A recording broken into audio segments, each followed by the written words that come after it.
அல்லாஹு தாலா இந்த வசனங்களிலே சூரா பனு இஸ்ராயீல் வசனத்தில் சொல்கிறான், அல்லாவை யார் யாரெல்லாம் நினைக்கிறார். நாம் நினைக்கிறோம் மனிதர்களாகி நாம் மட்டும்தான் நினைக்கிறோம் என்று, நாம் மட்டும்தான் அல்லாவை தஸ்பீஹ் செய்கிறோம் என்று. அல்லாஹ் சொல்கிறான்,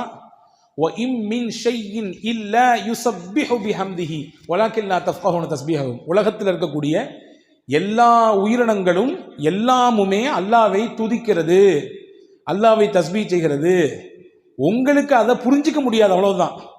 மரம், கல், மட்டை, இன்னபிற உயிரினங்கள், பறக்கக்கூடிய பறவைகள் எல்லாமும் அல்லாவை துதிக்கிறது. காரணம், இறைவனை நினைப்பதாலும் துதிப்பதாலும் மட்டும்தான் நம் கவலைகளுக்கு தீர்வை கொண்டு தர முடியும். இறைவனை நினைப்பதாலும் அந்த நினைத்த நினைப்பை நாவினால் அதை வெளிப்படுத்துவதால் மட்டும்தான் நம் கவலைகளுக்கு மருந்தை போட முடியும். எனவே உலகத்தில் மனுஷன் மட்டும் இல்லை, எல்லா உயிரினங்களும் துதிக்கிறது என்று அல்லாஹ் சொல்கிறான். உங்களால் புரிஞ்சிக்க முடியாது சில விஷயத்தை.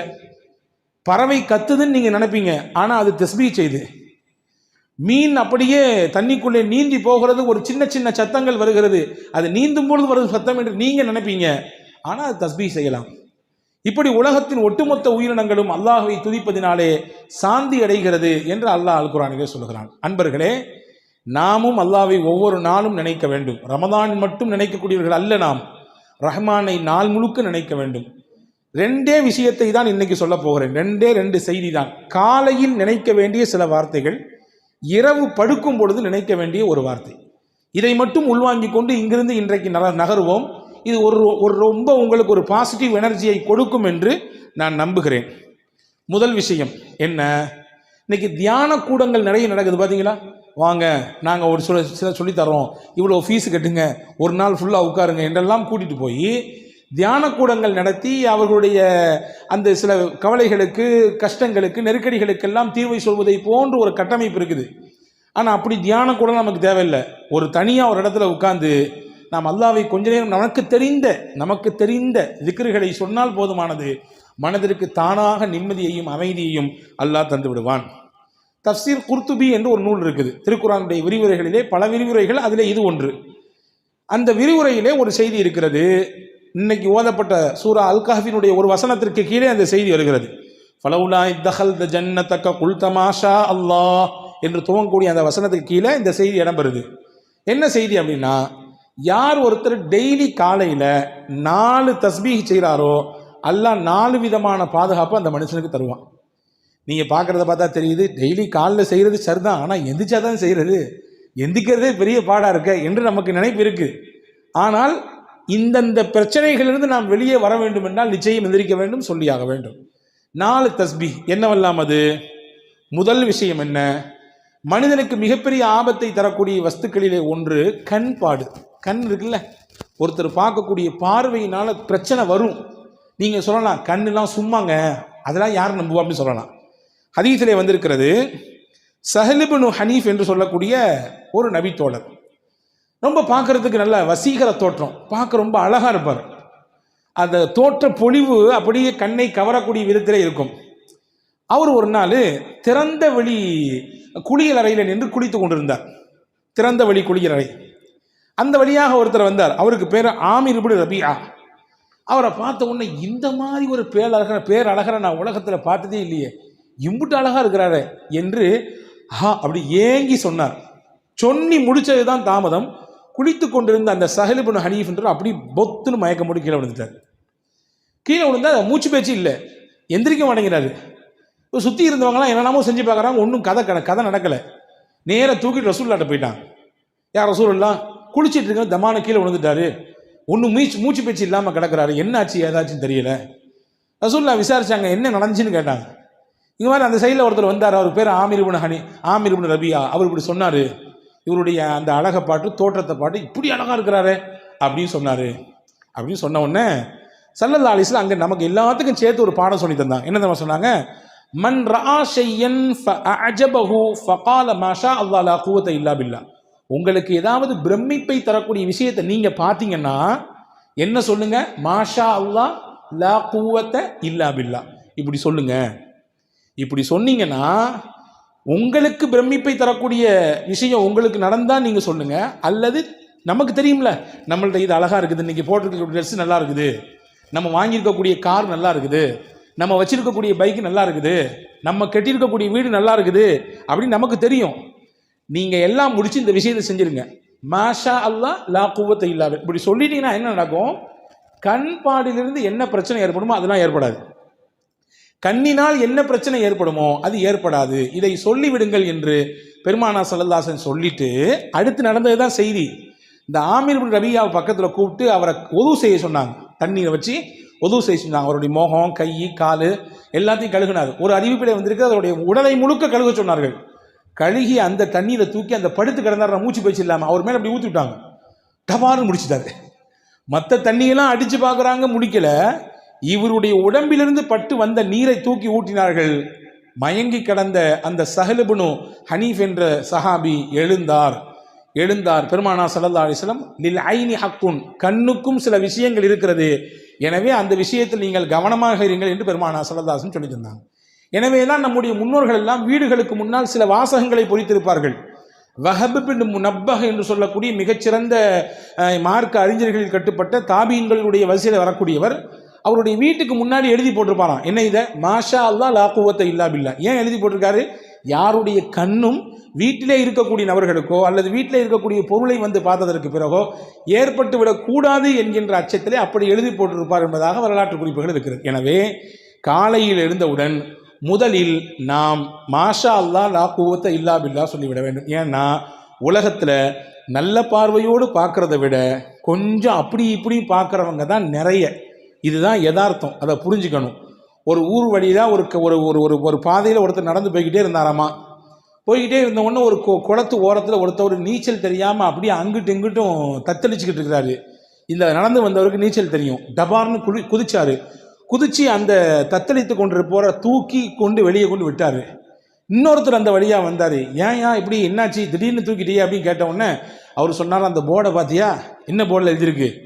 யாராவது இந்த குளத்திலே தவறி விழுந்து நீச்சல் தெரியாமல் தத்தளித்து கொண்டிருந்தால் அவர்களை யாராவது காப்பாற்றி விட்டால் அவருக்கு 500 ரூபாய் பரிசு, அதனால தான் செஞ்சேன் அப்படின்னாரா இவர். வந்தவர் சொன்னார், அந்த பக்கம் ஒரு போர்டு இருக்குது, அதை பார்த்தியா? ஏன், என்னது? அங்கே எழுதிருந்துச்சு, யாராவது இந்த குளத்திலே விழுந்து இறந்து விட்டால் அந்த பாடியை தூக்கி வெளியே போட்டால் அவங்களுக்கு 5000 ரூபா பரிசு. இவன் சொன்னானா, நான் முதல்ல பார்த்துருந்தேன் அதை செஞ்சுருப்பேனே அப்படின்னானா.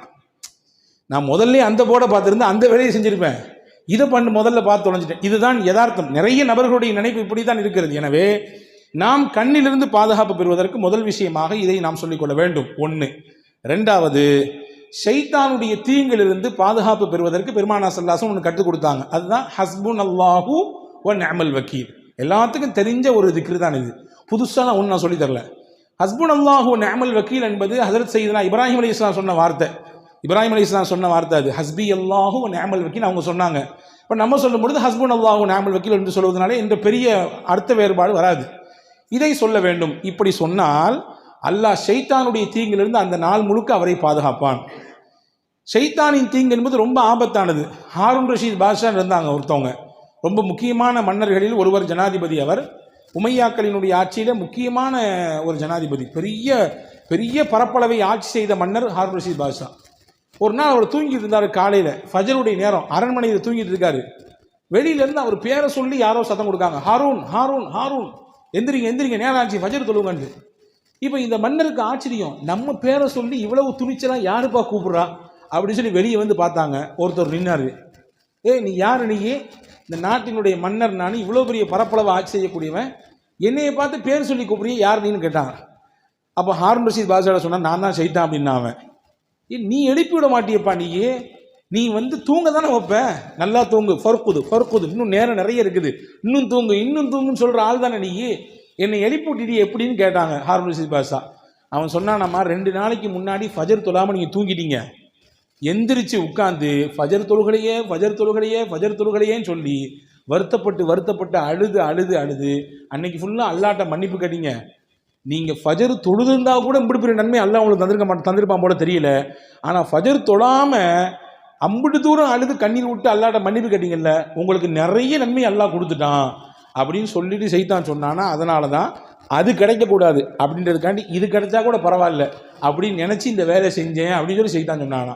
இதை நீங்கள் தப்பாக புரிஞ்சுட்டு சரி ஃபஜர் தொலாட்டியும் பரவாயில்ல போல தெரியுது, எந்திரிச்சு உட்கார் 2 சொட்டு கண்ணி விட்டா போதுமானது, அஜரத்தே சொல்லிட்டாருன்னு நினச்சி நீங்கள் தப்பாக கணக்கு போடக்கூடாது.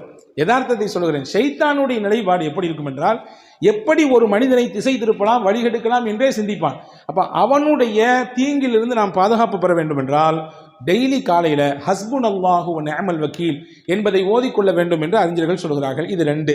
3வது, இது மட்டும்தான் நாம் கொஞ்சம் தெரியாத ஒன்று, திருக்குர்ஆனுடைய ஒரு வசனம், அந்த வசனத்தினுடைய ஒரு துண்டு, இதை டெய்லி ஒரு தடவை ஒரே ஒரு டைம் ஓதினா போதும். என்னது அது? வ உஃபவ்விது அம்ரி இலல்லாஹ். அவ்வளோதான். வ உஃபவ்விது அம்ரி இலல்லாஹ். 4 வார்த்தைகள் தான்.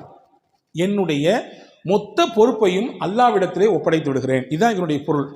இதை ஓதுனா என்ன கிடைக்கும்? மனிதர்கள் என்ன மாதிரியான தீங்கெல்லாம் செய்வார்களோ அந்த தீங்கின் மொத்தத்திலிருந்தும் அல்லாஹ் நம்மை பாதுகாப்பான்.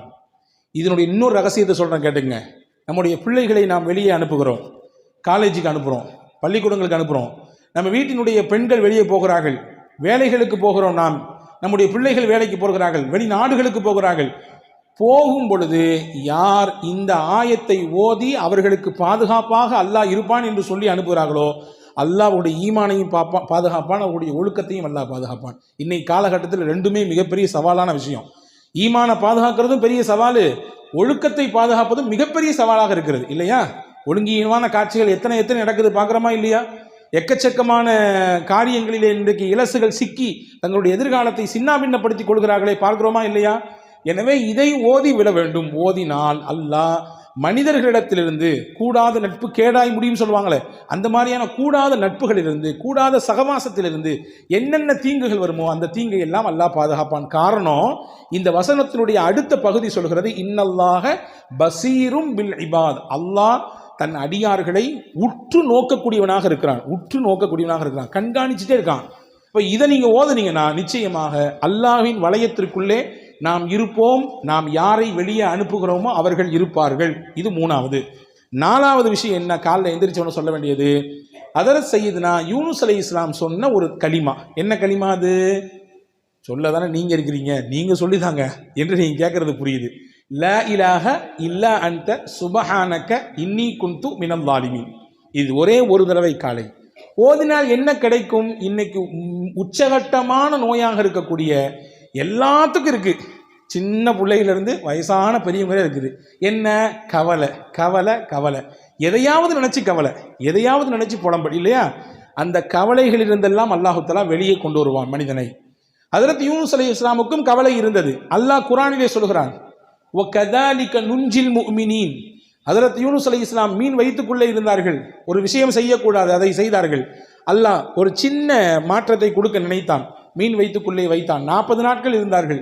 அவர்கள் 3 இருளிலே சிக்கி இருந்தார்கள். கடலின் ஆழம், கடல், இன்னொன்று மீன் வயிறு. அங்கே இருந்து கொண்டுதான் இந்த கலிமாவை ஓதினார்கள்.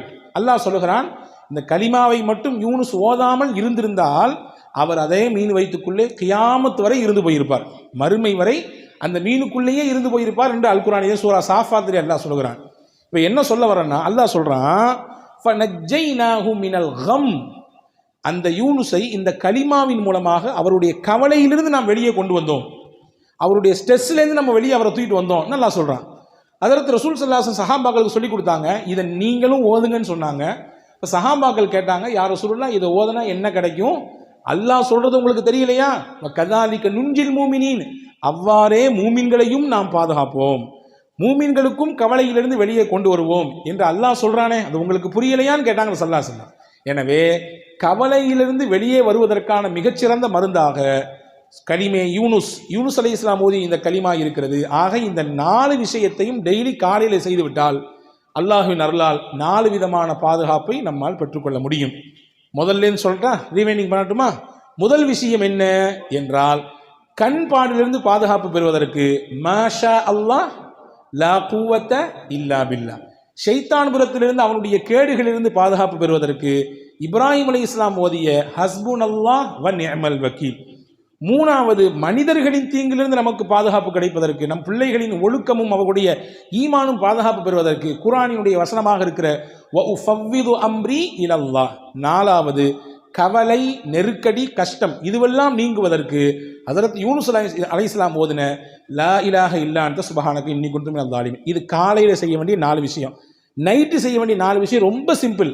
ஹஜ்ரத் ஃபாத்திமா அலைஹிஸ்ஸலாமுக்கு ரொம்ப உடம்பு வலி, வீட்டில் வேலை செஞ்சு செஞ்சு செஞ்சு கையெல்லாம் அப்படி காய்ச்சி போச்சு. ஹஜ்ரத் ஃபாத்திமா ரலியல்லாஹுடைய கணவனார் ஹஜ்ரத் அலி ரலியல்லாஹு சொன்னாங்க, உங்கள் அத்தாவை போய் பாருங்களேன், யாராவது ஹாதிமீன்கள் ஊழியர்கள் உங்களுக்கு பணியாளர்கள் இருந்தால் உங்களுக்கு ஹெல்ப் பண்ணுறதுக்கு தருவாங்கல்ல அப்படின்னு சொன்ன உடனே ஃபாத்திமா அம்மா நேராக வீட்டுக்கு போனாங்க, ரசூல்லா வீட்டுக்கு. தான் வாப்பாட்ட பேசலான்னு போனாங்க, அத்தா அங்கே இல்லை, அம்மா தான் இருந்தாங்க, ஆயிஷா அம்மா இருந்தாங்க. என்னம்மா புள்ள வந்திருக்கேன்னு கேட்டாங்க ஆயிஷா அம்மா. ஹஜ்ரத் ஃபாத்திமா அம்மா சொன்னாங்க, இதுதான் கதை, கையெல்லாம் காய்ச்சி போச்சு, வீட்டில் ஆள் இல்லை ஹெல்ப்புக்கு, ரொம்ப கஷ்டமாக இருக்குன்னு சொன்ன உடனே ரசூலுல்லாஹ்ட்ட சொல்லி ஏதாவது பணியாளர் கிடைத்தால் நன்றாக இருக்குமே என்று கேட்டுவிட்டு போக வந்தேன். வாப்பா இல்லைம்மா, வந்த உடனே நான் கதையை சொல்கிறேன். ஹஜ்ரத் ஃபாத்திமா போன பின்னாடி ரசூலுல்லாஹ் கொஞ்ச நேரம் பின்னாடி வந்தாங்க. ஹஜ்ரத் ஆயிஷா அம்மா கதையை சொன்னாங்க. ரசூலுல்லாஹ் வீட்டில் கூட உட்காரல, மகளாச்சே, ரொம்ப பிரியமான பிள்ளையாச்சே, கிளம்பி நேராக போயிட்டாங்க. ஹஜ்ரத் ஆயிஷா அம்மா ஹஜ்ரத் ஃபாத்திமா அம்மா வீட்டுக்கு போயிட்டாங்க. ஃபாத்திமா ரலியல்லாஹு தஆலா அன்ஹா அவர்களும் அலி ரலியல்லாஹும் கட்டில் இருக்கிறார்கள். ரசூலுல்லாஹ் 2 பேத்துக்கு நடுசுல போய் உட்காந்துட்டாங்க. உட்காந்துட்டு சொன்னாங்க, உங்களுக்கு பணியாளர் கேட்பதாக நீங்கள் கேட்டதாக வந்த செய்தி எனக்கு வந்துச்சு, நான் அதை விட சிறப்பான ஒன்றை உங்களுக்கு சொல்லித்தரேன். டெய்லி நீங்கள் இதை ஃபாலோ பண்ணீங்கன்னா உங்கள் உடலில் எவ்வளவு பெரிய களைப்பு இருந்தாலும், எவ்வளவு பெரிய சோர்வு இருந்தாலும், மனசில் எவ்வளவு பெரிய பாரம் இருந்தாலும், உடலுக்கும் மனதிற்கும் சேர்த்து ரசூலுல்லாஹ் சொன்னாங்க. வேலை செஞ்சு செஞ்சு உடல்லாம் டயர்டாக இருக்குது, அல்லது நீங்கள் ஏதோ ஒரு மன உளைச்சலில் போய் சுற்றிக்கிட்டே இருக்கிறீங்க, நைட்டு தூங்க வர்றீங்க, ஹஜ்ரத் ரசூல் சொன்னாங்க, இதை செஞ்சீங்கன்னா 2 விதமான கவலையும் 2 விதமான பாரத்தையும் அல்லாஹ் போக்குவான். என்னெல்லாம் செய்யணும்? சுபஹானல்லாஹ் 33 தடவை சொல்லுங்க, அல்ஹம்துலில்லாஹ் 33 தடவை சொல்லுங்க, அல்லாஹு அக்பர் 34 தடவை சொல்லுங்க. இதுதான் உங்களுக்கு பெஸ்ட்டு. எதை விட நீங்கள் கேட்டு வந்தீங்கல்ல பணியாளர் இருந்து உங்களுக்கு ஹெல்ப் பண்ணால் கொஞ்சம் வேலை பளு குறையும் நினைக்கிறீங்க, அப்படி தானே? வேலையில் கொஞ்சம் பளு குறையும், கொஞ்சம் ரிலாக்ஸாக இருக்கலான்னு. இல்லை, உங்கள் வேலையை நீங்களே செய்யுங்க, உங்களுக்கு ஹெல்ப்பர்லாம் தேவையில்லை. எவ்வளவு பெரிய வேலை செஞ்சு நீங்கள் தயாரானாலும் வந்து நைட்டு படுக்கும்போது இதை ஓதிட்டு படுங்க.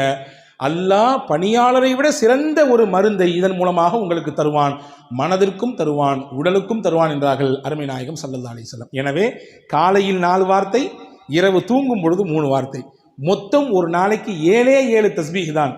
ஓதி பழகி பாருங்கள், நிச்சயமாக உங்களுக்கும் சேர்த்து என்னோடு சேர்த்து எனக்கும் நான் சொல்லிக் கொள்கிறேன், பெரும் மாற்றத்தை நம் வாழ்க்கையில் பார்க்க முடியும்.